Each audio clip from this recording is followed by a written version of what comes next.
L'histoire du faisan vénéré commence dans les forêts du nord et du centre de la Chine, de la Mandchourie au Sichuan, pour atteindre les rives du Yangtze-Kiang.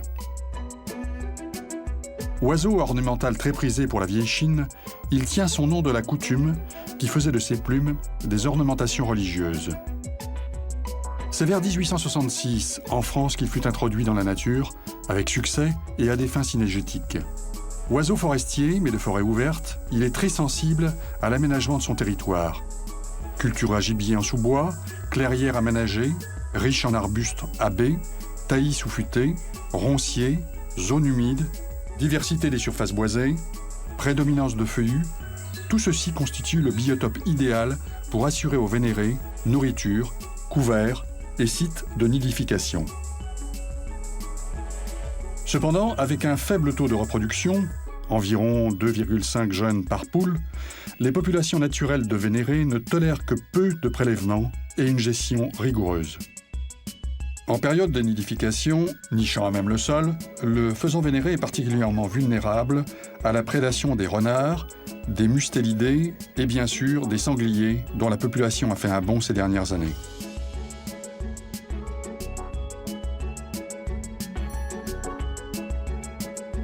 De nos jours, la survie du faisan vénéré est tributaire des lâchers de renforcement, effectués annuellement, même si une souche sauvage réussit à s'installer, là bien sûr où il est bien géré. Mais hors de question d'ouvrir des caisses et de lâcher les faisans en pagaille. Un réel travail est nécessaire, qui bien souvent fait l'objet d'une véritable passion par celui qui l'exerce.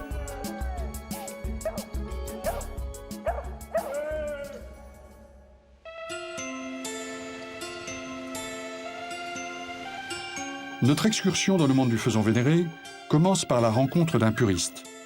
Allez, regarde-le.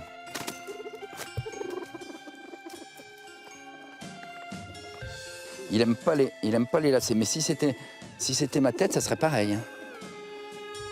Thierry Duchossois. Alors, grand-père. Je dois faire attention, c'est qu'il rentre pas dans la volière. Éleveur amateur, ou plutôt passionné, Thierry fait naître et élève des oiseaux depuis son plus jeune âge. Canards, perdrix, Sauver des dents du hérisson. faisans, rien n'arrête Thierry, et surtout pas le vénéré. Je n'aime pas avoir des oiseaux de tir uniquement. Moi, je suis passionné par tout ce qui est reproduction, etc. Et tant qu'à faire avoir des faisans, je veux avoir des faisans issus de souches qui, quand ils sont lâchés dans la nature, se reproduisent. Pour moi, ça, c'est essentiel. Chaque année, c'est 150 œufs qui se transforment, grâce à ses soins, en volatiles à grande queue. Ces oiseaux sont destinés à une petite chasse familiale dont il a repris le flambeau à la suite de son grand-père. J'ai 2 parquets de reproduction. J'ai un parquet de reproduction ici chez moi et j'en ai un deuxième un petit peu plus loin et qui me permet de changer les sangs, c'est-à-dire que je sélectionne les poules dans un parquet et les coqs qui vont servir à la reproduction l'année prochaine dans un autre parquet pour faire le changement de sang. C'est des oiseaux que j'ai sélectionnés dans la reproduction de l'année dernière. Ce sont toujours des oiseaux d'1 an, hein, parce que la ponte des oiseaux d'1 an est, à mon sens, bien meilleure. Alors, est-ce qu'il y a des... Oui, il y a des œufs. Là, elles ont pris l'habitude d'aller pondre là. Le faisan vénéré va vous pondre un œuf, un deuxième œuf le lendemain, il va faire une pause, il reprend le... C'est assez irrégulier. Mais sur la globalité du parquet, sur 5 poules, je récolte à peu près 3 à 4 œufs par jour. Alors ces œufs sont récoltés, sont stockés au frais, hein, dans un endroit frais, c'est très important.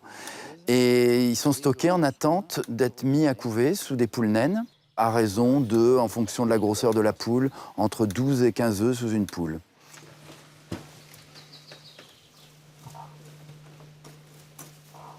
Cette poule, à partir du moment où elle couve, elle est mise à l'écart, tranquille. Elle a à boire, à manger pendant 24 jours. Et c'est vraiment des poules c'est des couveuses. Alors, elles sont très calmes, donc on peut aller toucher en dessous pour voir ce qui se passe, vérifier les œufs, vérifier l'éclosion et tout ça. Là, il y a 15 œufs. 15 œufs qui vont éclore la semaine prochaine. Laissons les poules de Thierry couver tranquillement leur précieuse progéniture et partons au domaine de Moimont. Géré par Jackie Cousin depuis 35 ans, la chasse de ces fort belles queues a pour cadre un petit bois de plaine en Picardie. Rendez-vous est donné à la ferme pour les amateurs de sensations aériennes.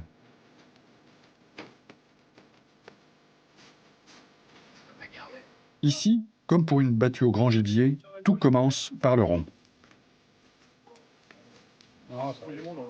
Bienvenue aujourd'hui. On a malheureusement un petit peu de pluie ce matin, mais ça ne va pas empêcher les faisans, j'espère, de bien voler aujourd'hui.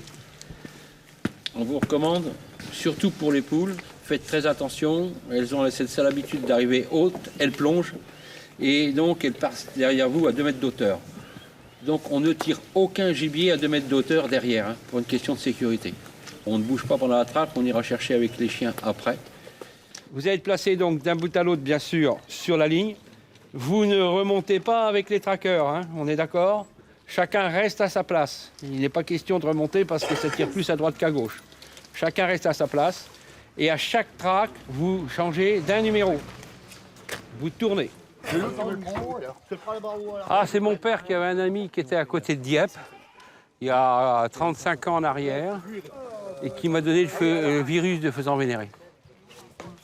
C'est tellement difficile, c'est un gibier qui est méchant, qui n'est pas facile à gérer, qui n'est pas facile surtout à élever, avec tout un tas de vieilles combines dans le temps qui m'a transmis et ce qui m'a permis aujourd'hui, depuis 15 ans, de faire du vénéré et puis d'avoir les résultats qu'on a. Donc le bois, c'est un rectangle, il y a une ligne centrale. Quand on fait les tracks, à part 2 tracks, toutes les tracks, en gros, ils partent du bas vers le chemin du milieu. Donc là, t'es de face. Bon, il y a quand même 2-3 trackers qui vont arriver sur ton aile de droite. N'hésite pas à tirer là, mais pas trop bas parce que tu as le château là-bas. Il y a des fusils par là. Tu vas avoir un fusil là dans l'angle. Il faut surtout des personnes qui connaissent bien la traque et qui fassent bien les petites roncettes, etc. Parce que c'est des gibiers et ils se trouvent, même sans roncettes sur les feuilles, on les voit pas, quoi. Le problème est là. Ils bougent pas. Non, ils bougent pas. Ils bougent pas et dans les roncettes, il faut marcher dessus. Aussitôt qu'il y a un peu de gelée, c'est fini. Là, ils sont tapis au sol, ils ne bougent pas.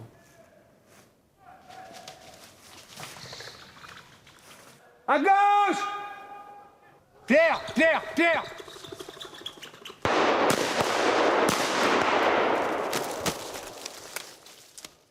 Et donc ensuite, ils sont soit au sol, soit à hauteur des arbres. Et pour les faire partir dans les arbres, la seule solution, c'est de prendre des branchages et de remuer les branchages pour les faire partir. Et s'ils ne veulent pas partir, on continue.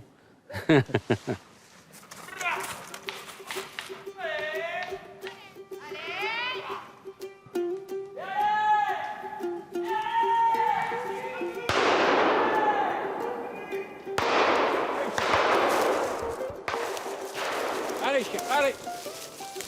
Allez, allez!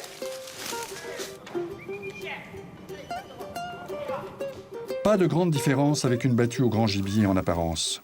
Des postés sur des lignes, des rabatteurs, des chiens. Mais quand le gibier est levé, c'est à la cime des arbres qu'il passe, et pas au ralenti. Certaines poules pouvant atteindre le 110 km/h.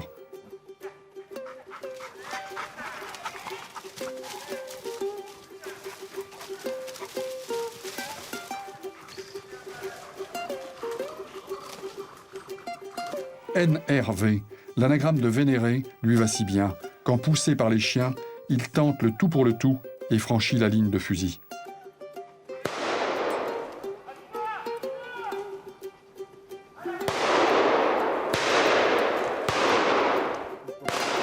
Voilà, bien tiré.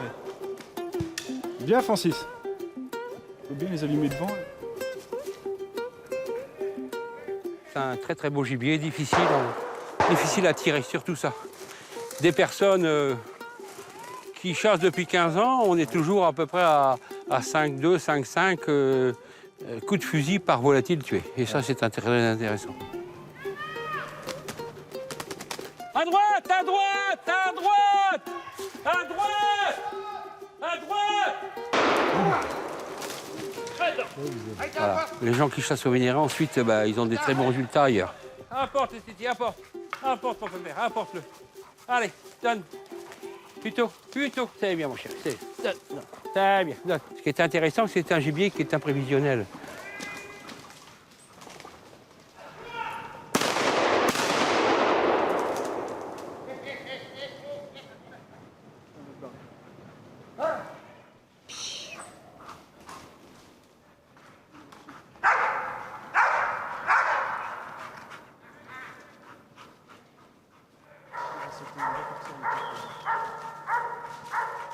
Quand il arrive à la ligne, il va à peu près à 80 à l'heure. Hein. Ah ouais. Ouais, voilà. Voilà la difficulté de tir.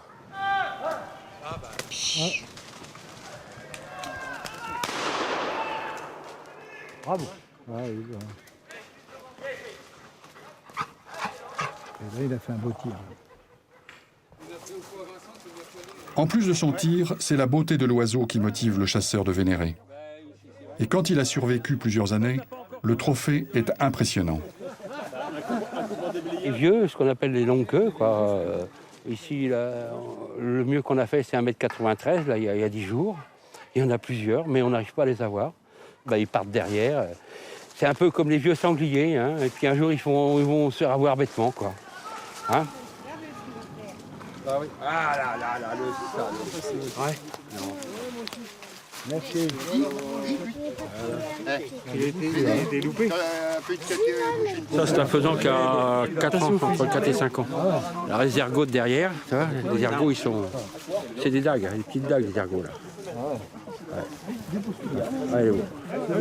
On va le mesurer ce soir, tout à l'heure. Il fait 180 à peu près. 175, 180. Il y en a à peu près une trentaine dans le bois, mais le tout, c'est d'arriver à les tuer parce qu'ils sont durs à tuer. Très durs. Ils partent en arrière et ils volent très vite et très haut.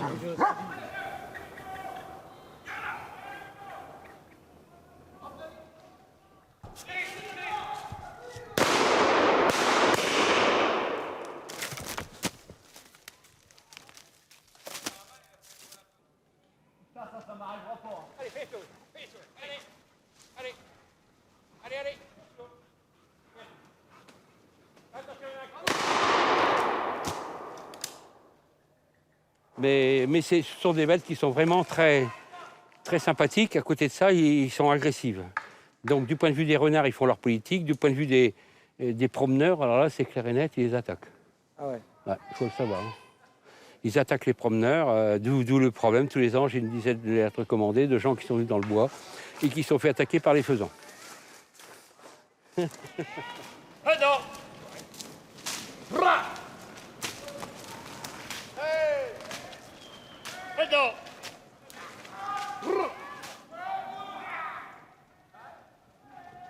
C'est un faisan qui vole vite. Très dur à tirer. Il s'enroule beaucoup autour des arbres, mais très dur à tirer. Oui.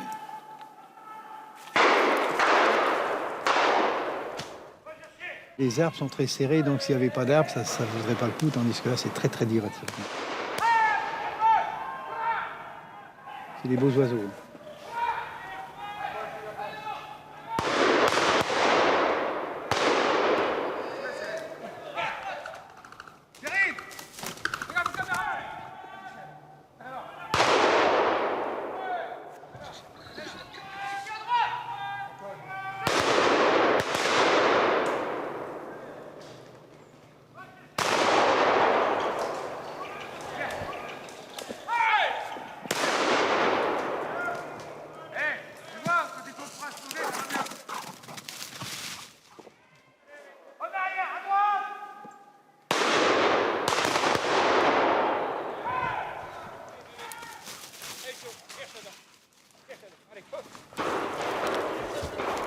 Devant, devant, devant, devant.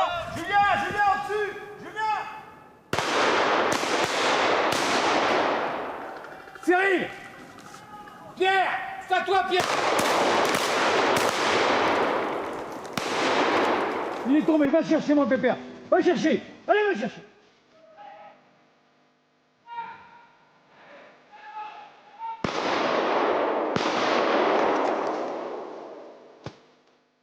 Vous l'avez, Pierre?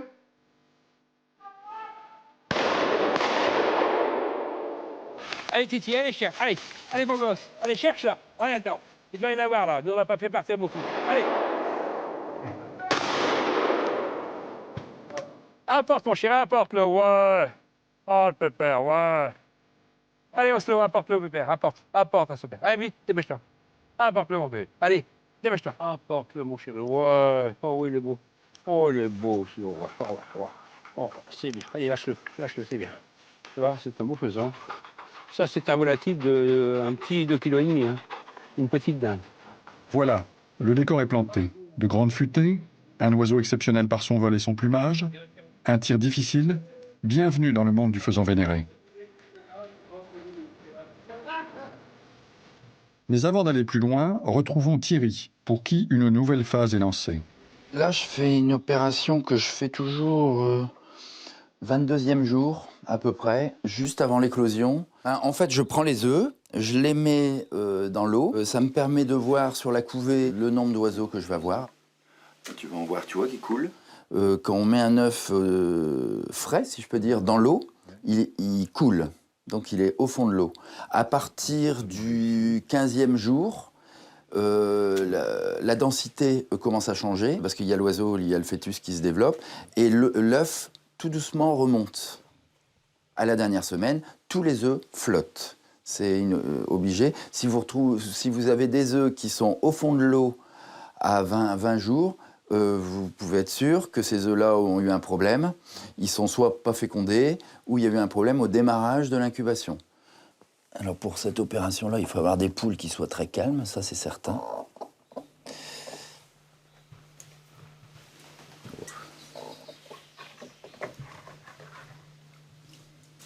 On voit les œufs osciller et ça vous permet de voir qu'il y a une certaine vitalité. Donc là, je peux vous dire qu'il va y avoir une super éclosion. Là, ça se voit tout de suite, quasiment tous les œufs bougent. On les entend piailler dans la coquille.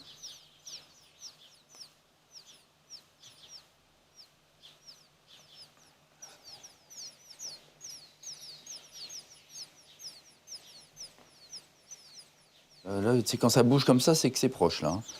Là, ce soir, demain matin, ils sont sortis.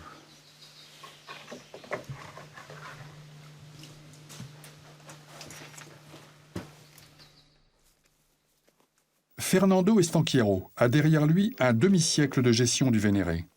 C'est dans le sud de l'Aisne, sur un territoire de 1300 hectares de bois et de plaine, qu'il exerce sa passion de la gestion du faisan vénéré. De toute façon, le vénéré, on ne peut pas faire des lâchers le jour ou la veille comme ils font avec les communs. Un vénéré, quand il sort de la volière ou d'une boîte, il se perche et puis c'est fini. Hein. Ça ne vole pas. C'est vraiment des animaux faits vraiment de tir de haut vol. Hein. C'est superbe.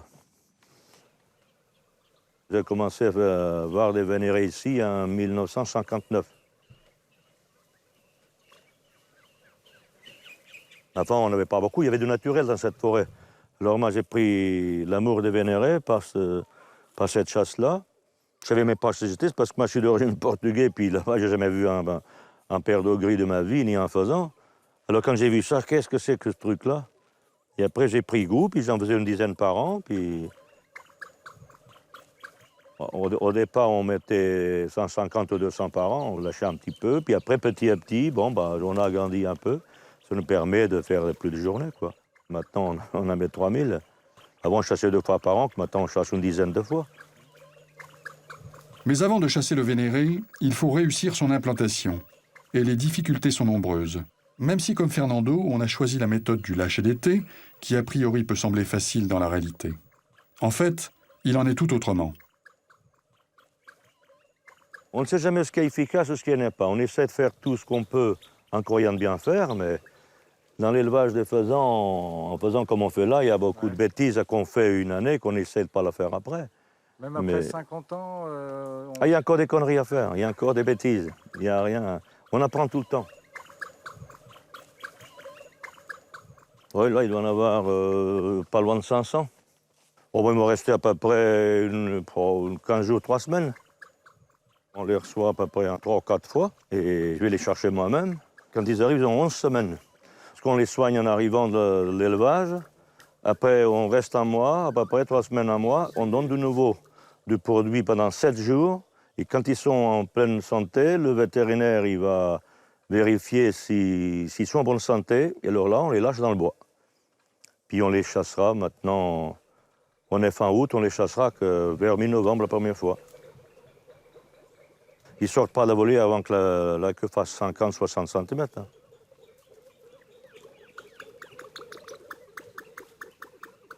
Faut prendre ça dans des élevages où ils sont déjà bien soignés. Parce que si on prend ça dans des élevages de bricolos, bah, il y a des élevages qui sont spécialisés dans les vénérés. Malheureusement, il n'y en a pas beaucoup. D'abord, on peut voir, il n'y a pas de rachitique, ils sont tous... Là, c'est des animaux ils ont 14 semaines, j'imagine, ils sont presque adultes bientôt. La beauté de vénéré, c'est la queue. Dès qu'elle commence à toucher par terre, il faut les virer, parce que si jamais il pleut, il s'abîme. La queue, il traîne par terre, il se met en dentelle, puis en faisant comment la queue, il se refait dans l'année, mais le vénéré, dès qu'elle est abîmée, elle est abîmée. Hein. Puis un tableau avec des vénérés sans queue, oh là, mon Dieu, c'est affreux. Il faut garder la qualité jusqu'au bout. Moi, ce que je veux, c'est la qualité. La quantité, on s'en fout.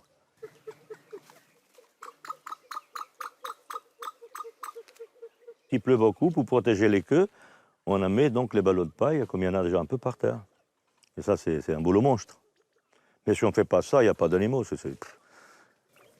Il faut s'en occuper. Il ne s'agit pas de mettre 300-400 kilos de granulés, puis les abandonner, on vendra ça dans 8 jours. Il faut venir tous les jours. Tous les jours, il faut les soigner, nettoyer les gamelles, mettre du granulé propre. Et là, ils ont 14 semaines et ils n'ont pas encore mangé de blé. On commence à le donner un petit peu. Le blé, de maïs, des pois, de l'avoine, de l'orge, toutes sortes de céréales. Et surtout l'avoine, ça le donne un petit peu de nerfs, ils sont plus nerveux.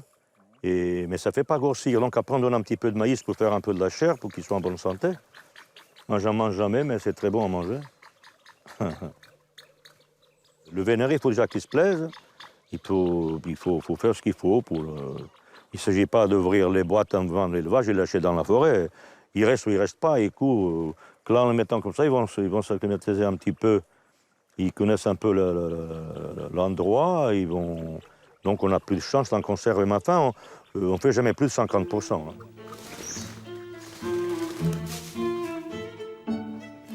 Hein. Là, c'est des vieux. Là, ça, c'est des vieux de l'année dernière. Mais la queue, elle n'est pas encore bien finie. Hein. Tous les ans, ils perdent leur queue parce qu'ils cochent les poules, elles cassent, ça ras. Hein. Il ne reste plus rien du tout. Hein. Fin novembre, ils vont faire 2 mètres. Hein.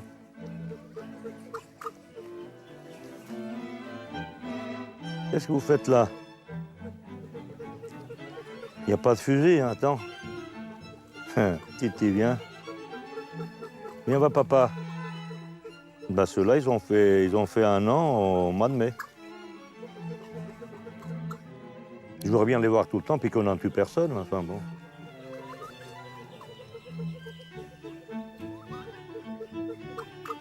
Actuellement, on croit toujours, on dit toujours, ah, c'est des poulets. Ben oui, c'est des poulets. Ben, quand ils nous voient, c'est pour donner à manger.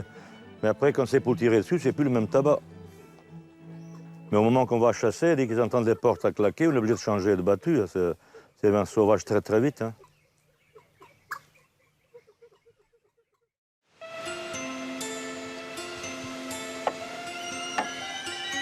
Bon, alors, on va voir ce qui arrive. Alors, donc aujourd'hui, 2 naissances. Alors, ah bah, tu vois. Voilà. Là, ils sont arrivés tout seuls ce matin. Ils étaient déjà bien en route ce matin. Ah, tu vois, il y a encore un petit qui est là. Si je suis pas là, il risque de ne pas éclore. T'en as peut-être 5-10%, je veux dire. Bon, si on n'est pas là, ils sont condamnés. Hein. La poule, au bout d'un moment, elle va quitter le nid et puis lui, il va se refroidir et il va mourir. Sinon, bon, moi, j'interviens et je fais l'éclosion moi-même. Je fais attention, il faut faire attention de ne pas le blesser. Donc, tu vois, c'est la membrane qui entoure le petit, qui commence à se dessécher et qui va commencer à le resserrer tout doucement et qui va l'étouffer au bout d'un moment. Alors, ce que je fais, c'est que je fais ça, mais je ne vais pas aller au-delà parce qu'au moment de l'éclosion, au niveau du nombril, il est fixé à la paroi de l'œuf. Et donc, si on tire trop brutalement dessus, il meurt, je veux dire par hémorragie. Donc, ce que je fais, c'est que je lui sors la tête dessous de l'aile, parce qu'elle est coincée en dessous de son aile. Hop. Et puis lui, il va faire le reste. Avec les pattes, il va se débrouiller. Donc, je le remets en dessous. Apparemment, ça a très bien fonctionné. Ça, on va pouvoir transférer ça après. Alors, voilà. Donc, on va regarder la seconde. Regarde. Donc, tu vois, là, ils sont en train de sécher, là. Oh, bah là, ils ont quelques heures. Hein. Là, ils ne sont pas encore du tout impeccables. Ils ne sont pas encore bien secs. Mais bon, ils sont déjà bien vigoureux. Hein. Ah, ils sont très vulnérables. Là, si la poule se déplace, ils sont incapables de la suivre. C'est pour ça qu'il faut que l'éclosion soit bien groupée, parce que les œufs qui restent, qui ne sont pas éclos, ils vont avoir un décalage de quelques heures, de 3, 4, 5 heures. Et quand elle va décider de partir, ceux-là vont être en état. Par contre, les autres n'auront pas encore assez de force. Et ceux-là, bah, automatiquement, si ça se passe dans la nature, bah, ils sont condamnés. Hein, ils vont mourir, ils vont rester en arrière, en fait. Et la poule, elle suit un petit peu la troupe, hein, donc elle va avec les plus vaillants. Hein. Tu vois, ils sont nés pourtant ce matin. Hein. Bah, tu vois, là, ça commence à les démanger. Si on n'intervient pas, ils vont sauter de la caisse et puis hop, ils sont partis. Hein. Il y en a un qui est en retard dans la première couvée.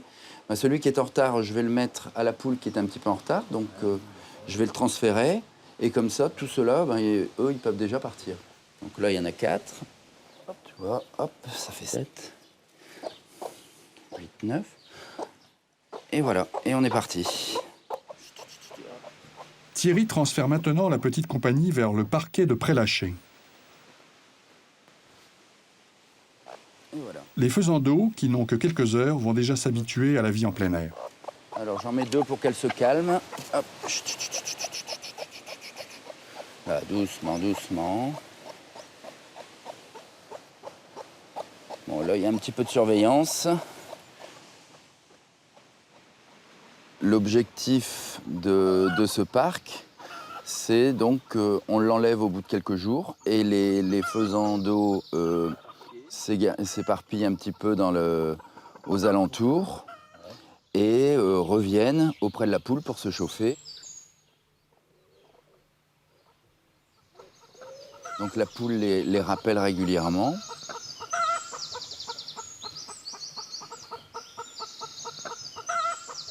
Niveau nourriture, ce qu'il y a, c'est qu'on leur met un aliment spécialisé pour les faisans.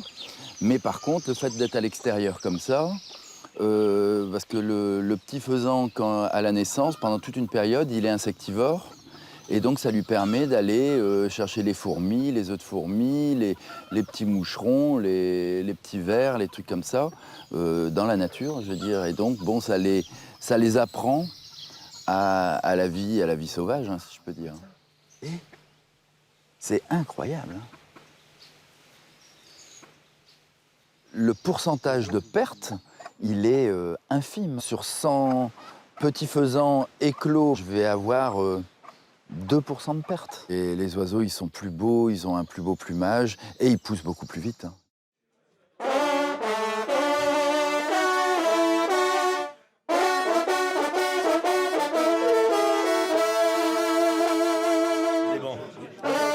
L'hiver venu, retrouvons Fernando et tous ses amis de la chasse des anciens de Bayard pour une journée de battue aux faisans vénérés.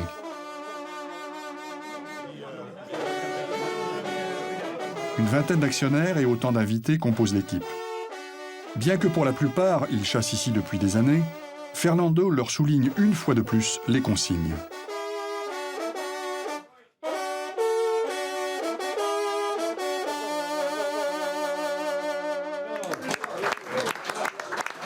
C'est qu'on a des chasseurs depuis...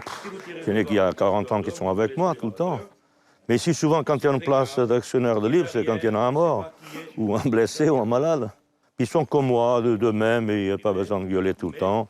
Avant, le soir, je ne pouvais plus crâler, tellement que je gueulais. Mais le matin, je ne dis plus rien du tout, ça ne sert à rien.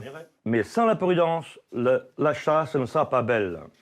Ici, je vais donner quelques consignes de sécurité. C'est cela qu'il faut écouter. Le reste importe peu. Ce qui compte, c'est qu'ils tirent beaucoup de cartouches et qu'ils n'en tuent pas beaucoup. Ils sont là pour les tuer.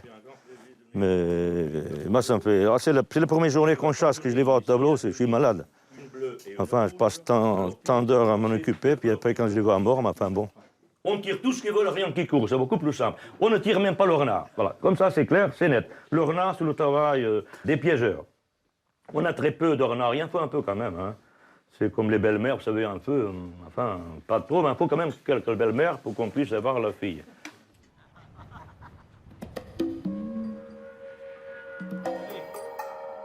En compagnie de ses 2 labradors, Fernando organise la battue du côté des postés.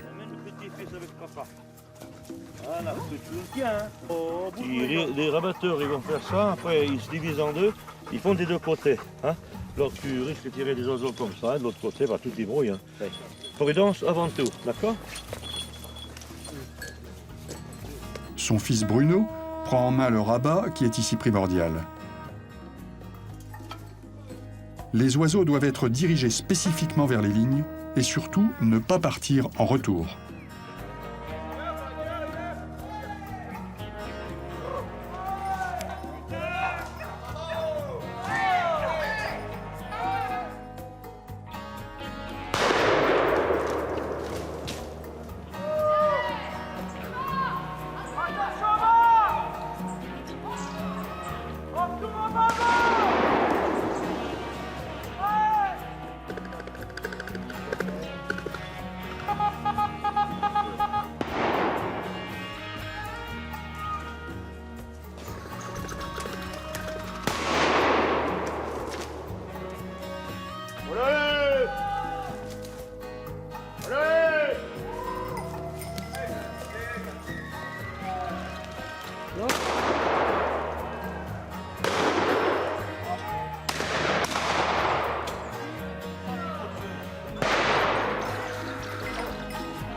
Et quand les traqueurs arrivent à proximité de la ligne, c'est l'apothéose.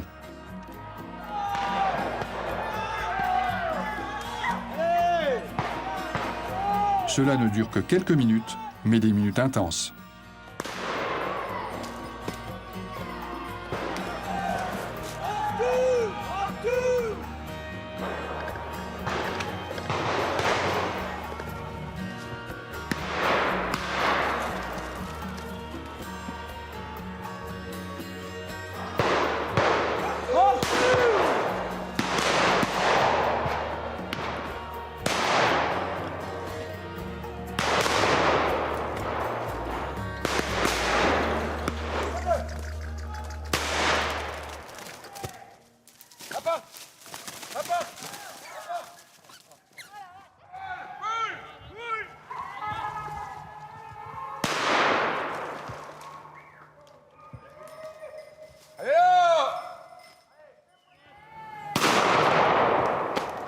Il y a environ 7 coups de fusil par faisan. Des fois, on tire pas loin de 1000 coups dans la journée.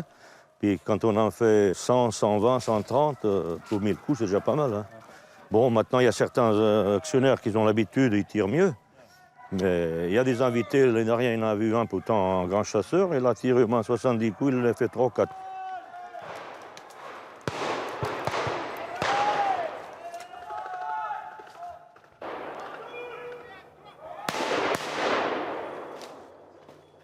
Ce qu'il faut, c'est qu'ils s'amusent et qu'ils ne blessent pas trop. Mais sinon, c'est très dur à tirer.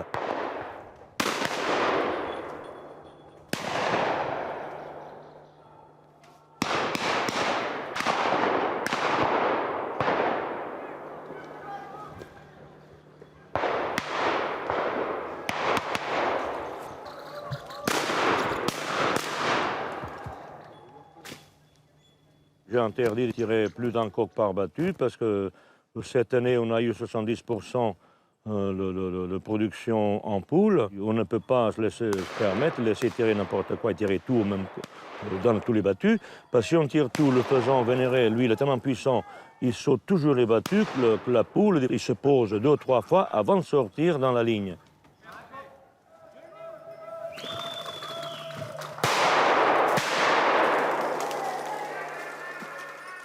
La chasse au vénéré, la beauté, c'est bien sûr les coqs.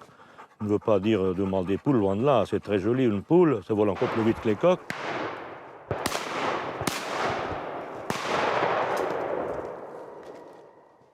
Le tableau, la beauté, c'est les coques. Quand on a des grandes queues, c'est comme un cerf. Un daguet ou un cerf 12 coques, c'est toujours un cerf, c'est toujours un daguet, mais c'est le même animal. Mais il n'a pas la même passion. Et ici, quand on fait un faisan de 2 mètres, ça arrive souvent. Comme cette année, on a fait 41 entre 1,50 m et 2 mètres. Bon, c'est magnifique.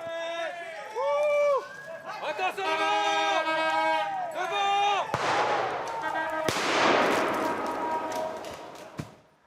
Hey, j'espère que c'est pas le président qui a tué ça. Baby, tu m'as dit que... 10 bouteilles hein, il a dit qu'il fallait des grands jeux, quoi. Hey. Il est beau, hein. Il a 18 mois, 2 ans. Il est beau, hein. Tout cette époque-ci, il est magnifique.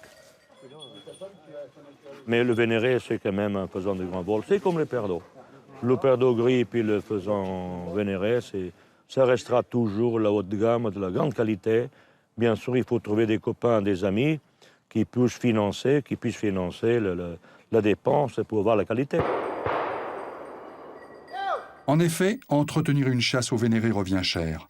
Entre l'achat des faisans d'eau, l'installation des volières, la location du territoire, l'agrainage et les frais divers, le budget est conséquent. Beaucoup d'argent et beaucoup de temps sont nécessaires, mais quand on est passionné... Ouais, moi j'adore ça. J'adore le faisan vénéré. C'est une très belle chasse, c'est un oiseau qui vole très bien.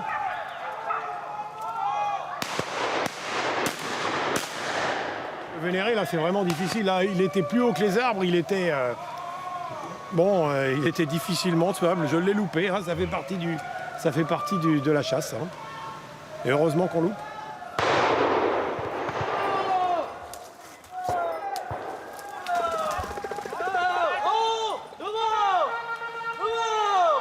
C'est un oiseau qui vole beaucoup plus haut que le commun et qui vole à des vitesses qui volent au-dessus de la cime des arbres. Et c'est très plaisant. Hein.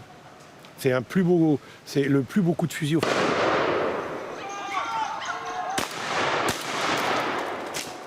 D'abord, il est plus rare que le faisan commun. Il est plus sélectionné, il vole plus vite. On ne fait pas des gros tableaux, mais c'est quand même des plus beaux coups de fusil.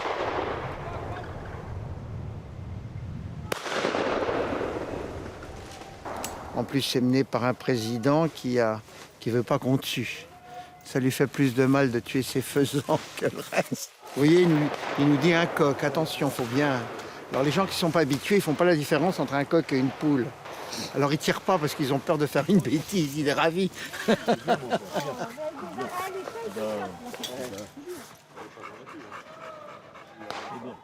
Tiens, voilà celui-là. Hey, porte! Et Denis, t'es pas manchot. Hein. Allez! Au moins, on est sûr ici d'avoir du plaisir et de tirer. Alors au gros, c'est différent. On a peu de chance, surtout quand on a des invités. Moi, je viens ici pour toujours avoir un invité. Et on a la chance de tirer 10, 15, 20 cartouches. Et c'est ça l'intérêt.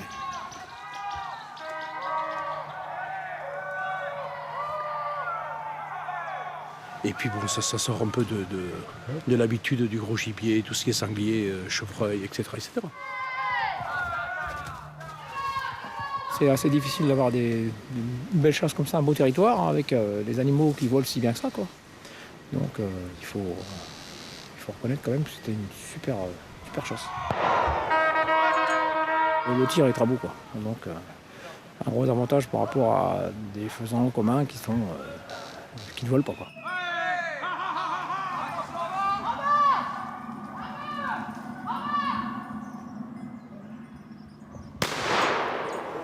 Oui, il faut avoir un très bon coup de fusil, oui. Oui, parce que ça vole haut et puis ça vole rapide, quoi. Ouais, ça vole rapide. Ouais.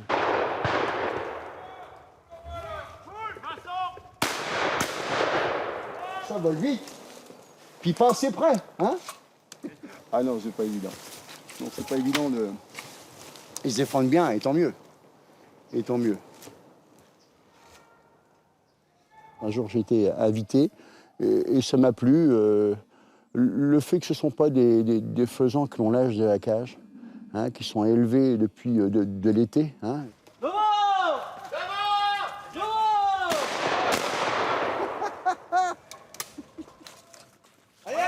Ce qui est primordial, c'est de s'occuper de faire vivre les faisans et d'avoir un beau plumage. C'est ce qui est le plus difficile à gérer.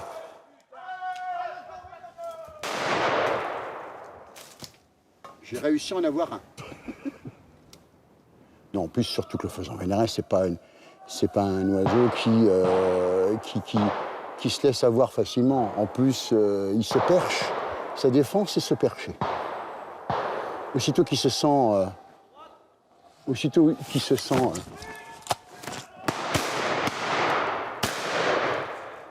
il vit encore, hein. Il vit encore. Ça s'appelle louper, c'est ce qu'on disait. Bah, je suis content d'avoir loupé. Allez, 100 mètres. Vous pouvez tirer autant que vous voulez. Ah, là, tu peux mettre 4 mètres devant. Si ma belle-mère elle aurait volé comme ça, elle serait jamais morte. Hein.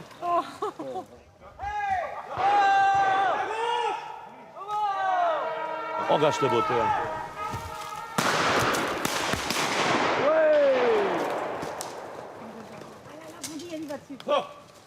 Bon, t'as papa, mon dit. C'est un beau gamin. Le faisan vénéré reste l'excellence de tir à très haute altitude. Et autant que je pourrais, je le ferai.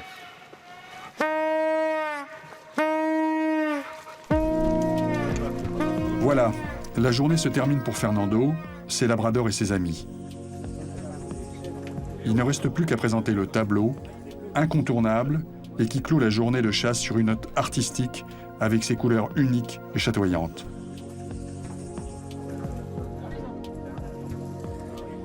Donc j'ai eu de fait 47 coqs, 80 poules, 2 lapins, 4 bécasses et 2 divers, 135 pièces. Bravo.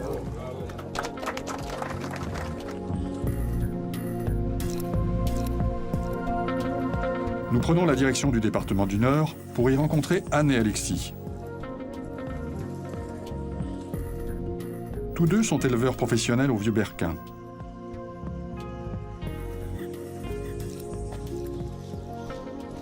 Anne et Alexis ont choisi de ne pas faire l'éclosion des œufs. Ils reçoivent des poussins d'un jour qu'ils vont élever jusqu'à environ 10 à 16 semaines, âge auquel les oiseaux pourront être introduits dans la nature.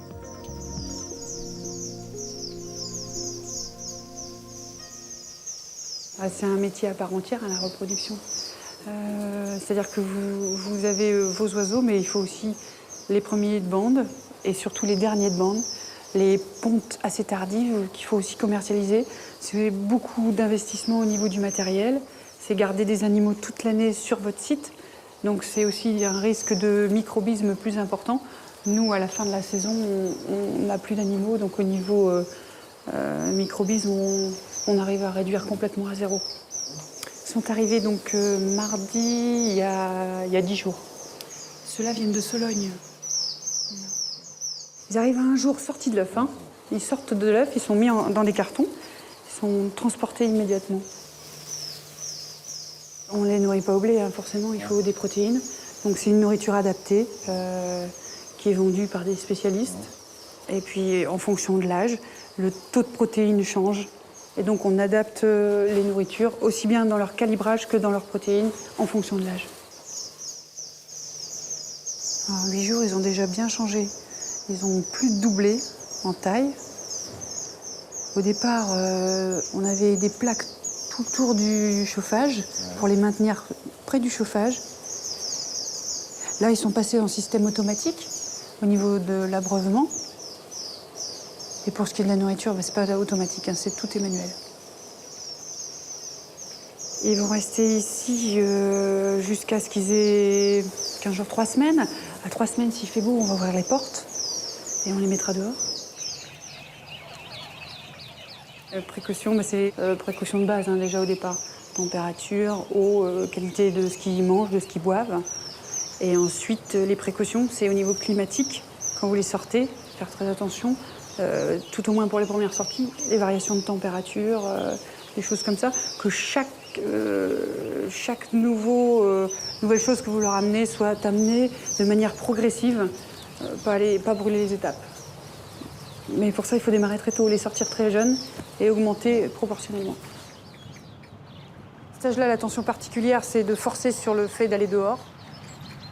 C'est absolument la nécessité quand ils ont 3 à 4 semaines. C'est une obsession, c'est une obsession parce que c'est quand même du gibier au départ. Hein. On n'est pas sur On cherche absolument à leur donner le maximum de possibilités pour s'adapter dehors et être le plus performant possible dehors. Donc il faut démarrer le plus tôt possible. Même s'ils n'ont pas leur mère, on fait ce qu'on peut pour essayer de leur donner le maximum de chance. Et ils ont un emplement plus beau, ils seront plus résistants au froid, ils vont gagner du temps. Ils seront plus compétitifs au moment de les mettre dehors. Et je pense qu'au plus ils sont jeunes, au plus ils s'adaptent mieux quand ils sont lâchés. Donc il ne faut pas hésiter à faire ça le plus tôt possible. Là, ils sont cloisonnés en plusieurs lots, ils ont 6 semaines. En tout, il doit y en avoir 1500, donc après, ils iront ensemble 1500 dans la volière d'1 hectare. Ils sont sortis ici depuis qu'ils ont 3 semaines. Ils vont dehors depuis qu'ils ont 3 semaines, mais ils sont rentrés tous les soirs pendant 1 semaine à peu près. En fonction des conditions climatiques, hein. Si tu as des orages, effectivement, on les rentre. Et après, là, ils sont complètement autonomes, en grande volière. Ils n'ont plus aucun abri. Par des systèmes de couloirs, et ils vont arriver d'eux-mêmes jusqu'en grande volière. Pour éviter le maximum de stress, parce qu'à chaque fois que tu les prends en main, tu les stresses, et c'est à éviter quand même.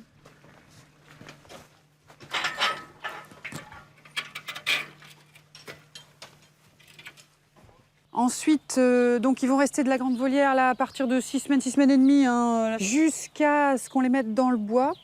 Alors en général, dans le bois, on commence à les réintroduire chez nos clients à partir de 9-10 semaines. Et jusqu'à ce qu'ils aient 14 semaines pour les plus tardifs. C'est à 90% de lâcher d'été, hein, presque 100% de lâcher d'été. Hein. C'est pas un oiseau que tu peux lâcher juste avant de chasser. C'est pas de bons résultats du tout. Déjà, au niveau de la qualité de l'oiseau, on n'arrivera pas à obtenir, nous, en volière, des très beaux oiseaux. Bah déjà, ils doivent se percher, la queue pousse trop fort, la queue va traîner par terre, elle va s'abîmer, elle va se casser. Donc, tu n'auras pas des beaux oiseaux. Et ensuite, au niveau comportemental, il faut absolument qu'ils s'adaptent à l'avance. Mais nous, au niveau élevage, au niveau comportement, on a beaucoup de soucis, il faut faire très attention. C'est des oiseaux qui sont souvent susceptibles pour très peu de choses. Et tu te retrouves avec des morts dans les coins, tu n'as pas compris ce qui s'est passé.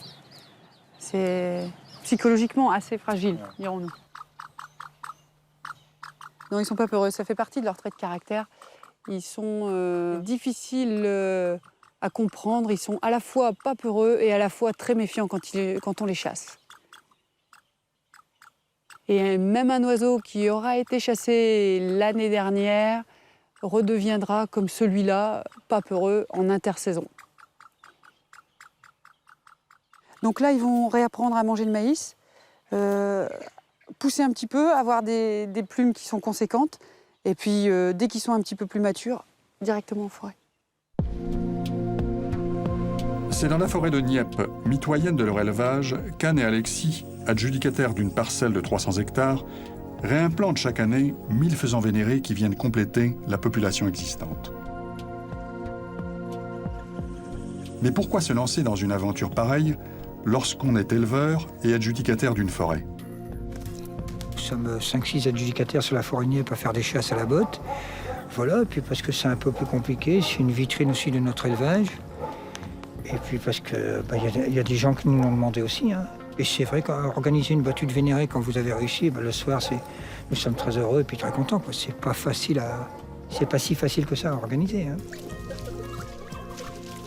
Ça fait une dizaine d'années qu'il y a du vénéré ici en forêt et qu'on en élève plus ou moins une dizaine d'années aussi. Hein.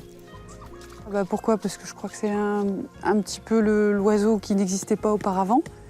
Donc l'envie de diversifier un petit peu, l'envie du nouveau, au départ. Hein. Un complément pour ici une chasse qui se situe surtout une chasse à la botte avec du faisan commun. Et puis après, un intérêt tout particulier pour les battues. Je crois que ça, c'est le dernier point. C'est pour ça que ça s'est développé comme ça. Il a l'avantage de rester bien sur le territoire, donc en battue pour du faisan commun, ce serait beaucoup plus difficile. On aurait beaucoup plus d'oiseaux qui sortiraient en plaine. Lui, il reste bien en forêt, donc c'est le premier avantage pour les battues. Et puis, il a une rapidité de vol qui est, à mon avis, la double de celle d'un faisan commun. Hein. Et puis une beauté qu'on ne retrouve pas sur un faisan commun.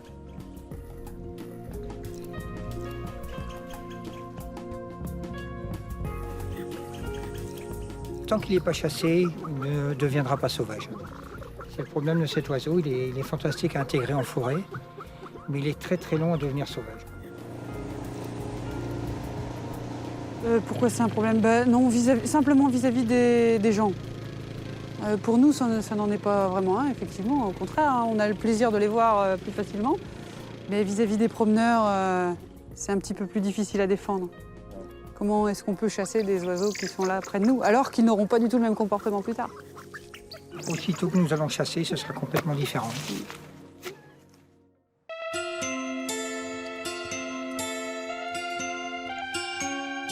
Nous retrouvons Thierry, une dernière fois, dans son bois, où les faisans d'eau sont en attente d'être lâchés.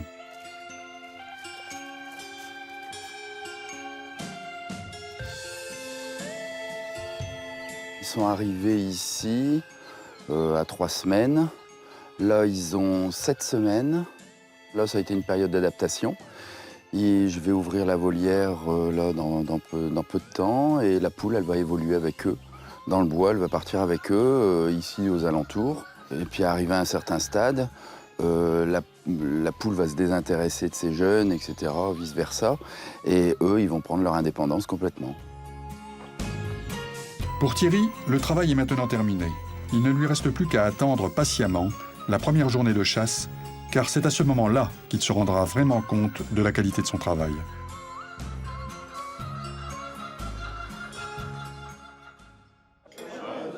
De leur côté, Anne et Lexi sont apparemment détendues en cette journée ensoleillée du mois de novembre. Leurs amis sont là pour participer à une battue de faisans vénérés et ils ont mis les petits plats dans les grands. Repas de chasse, départ en calèche pour le poste. Mais Alexis a du mal à cacher son stress. 2 petites secondes, au coup de trompe, on démarre la traque. Je vais vous demander de pas... La journée sera-t-elle une réussite? Quand je vais donner un coup de trompe, en rapprochant de la ligne, je vais vous demander de ralentir, de faire du surplace pour faire voler les oiseaux, ils sont devant nous. Pour l'organisation, ce matin, on fait 3 traques. Dès que nous serons arrivés à destination, je vous attribuerai un numéro que vous garderez toute la journée et qui me permettra de vous poster dans les traques suivantes. Doucement, attendez, doucement, attendez un peu.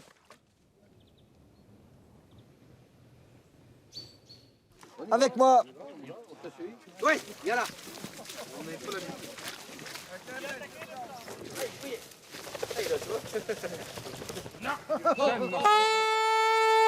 En avant!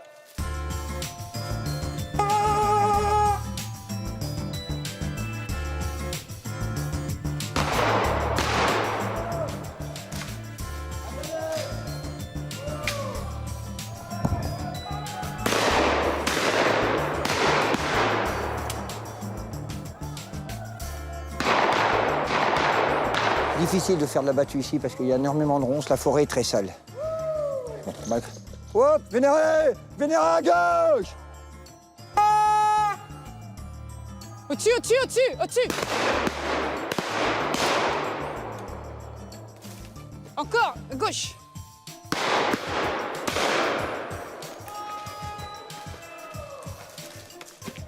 Exactement pareil que le grand gibier. Il faut les manœuvrer, il faut arriver à les coincer. C'est exactement la même chose en fin de compte. Donc il faut des traqueurs qui ont l'habitude de participer à des chasses, s'y connaître un petit peu, quoi. Généralement ça se passe bien et s'il y a quelques oiseaux qui passent à côté, ce n'est pas grave. Ça fait partie du jeu. Rappelle ton voisin là, pour rester bien en ligne. Hein. À droite! Ils sont devant, hein!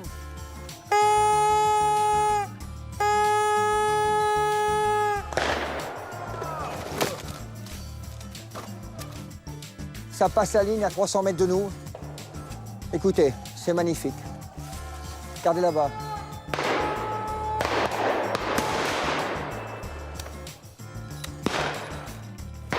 C'est un oiseau fantastique, c'est tout. Il est vraiment fait pour vivre en forêt et puis pour faire ce genre de chasse.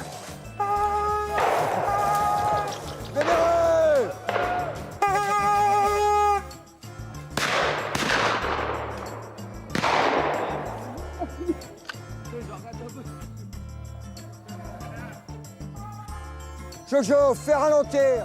Allez. Vénéré.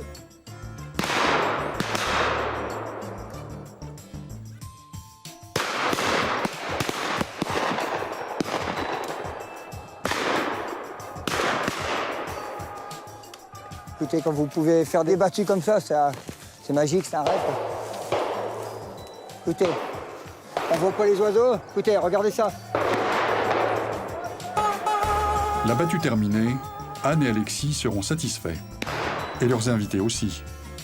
Il est vrai qu'avec 72 coqs vénérés au tableau, la journée de chasse se révèle exceptionnelle.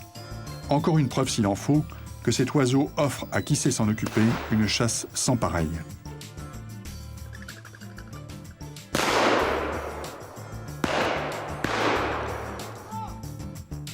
Ainsi s'achève notre voyage au pays du faisan vénéré.